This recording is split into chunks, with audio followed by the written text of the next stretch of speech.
Welcome back to the sixth video lecture on Python series. Today's topic is variables and keywords in Python.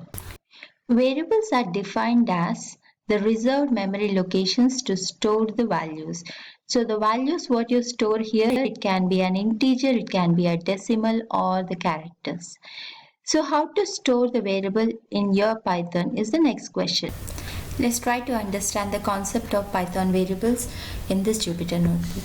So for example, if I want to write a simple program like a is equal to 20 and b is equal to 40.1. So what is that I have done? I have assigned value 20 to variable a and 40.1 to variable b. So the data type of 20 is int and data type of 40.1 is float.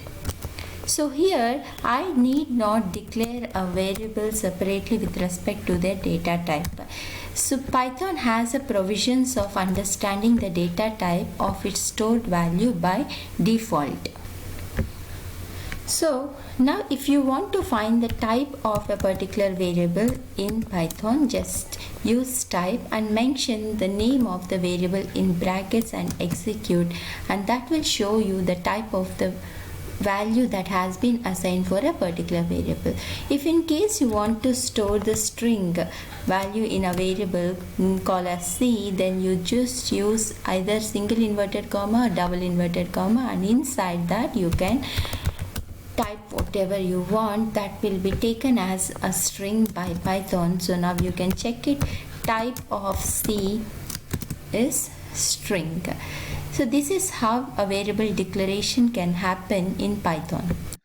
Let's try to find out the ID location, or I can say the memory location of any variable in Python. So for that we have a keyword called as ID. So in that ID you mention the name of the variable and then execute. That will give you the memory location where a particular variable has been stored. It's something very close to like storing your phone number in the form of a name. So it's hard to remember your phone number, right? So if you store phone number in form of a name, so it's easy for you to identify the number.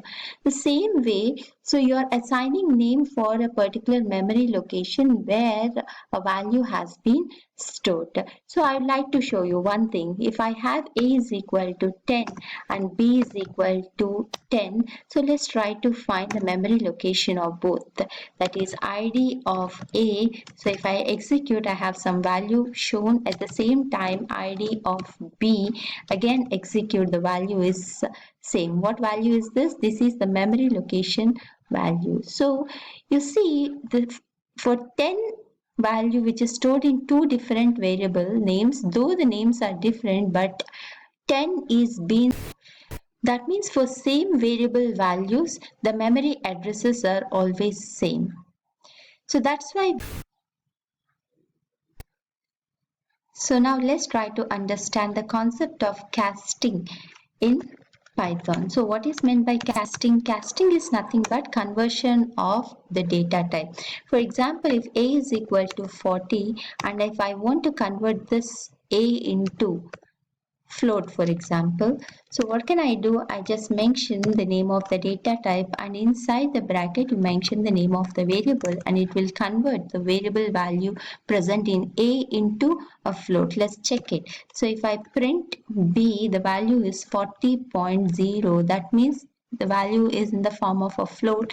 So you can also check it by using type function, that is b.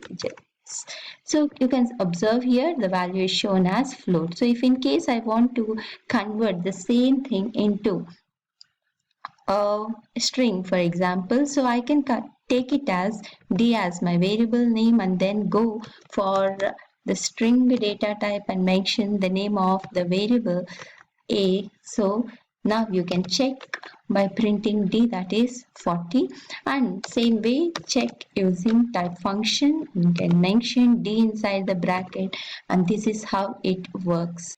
Now you can also reassign values for a particular variable. So this gets automatically updated. So if I assign 40 for A right now, and after some time if I assign 50 for the same variable name A, and if I execute and then I try to print A again, you see the last value what I have stored in A has been updated in variable name called as A. This is called as reassigning of values to our variable.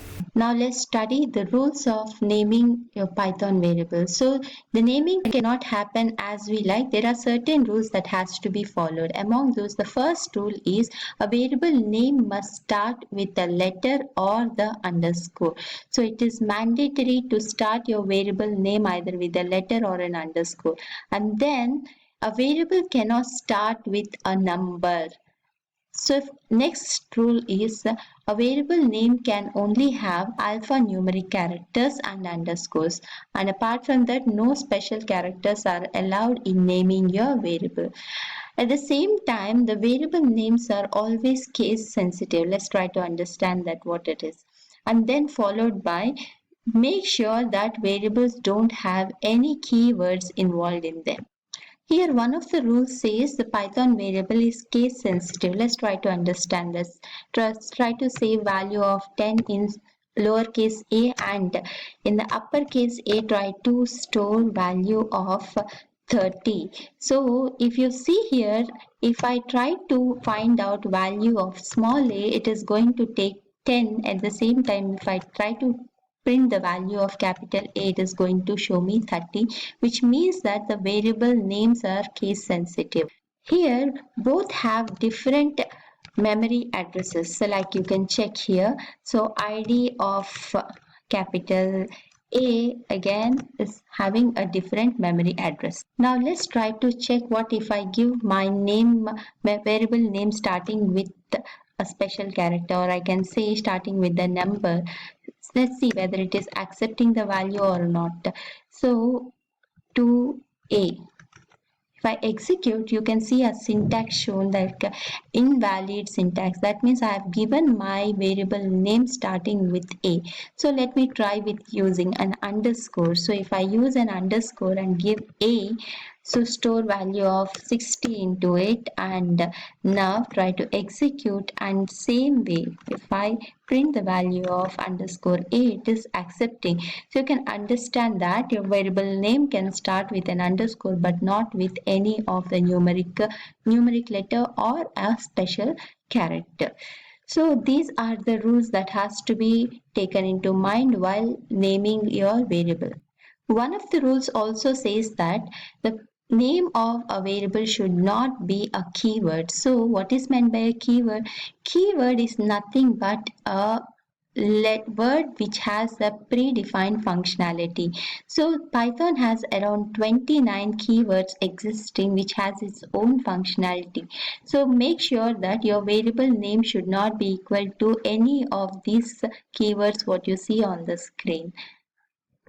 Hope the concept is clear. Happy learning. Thank you.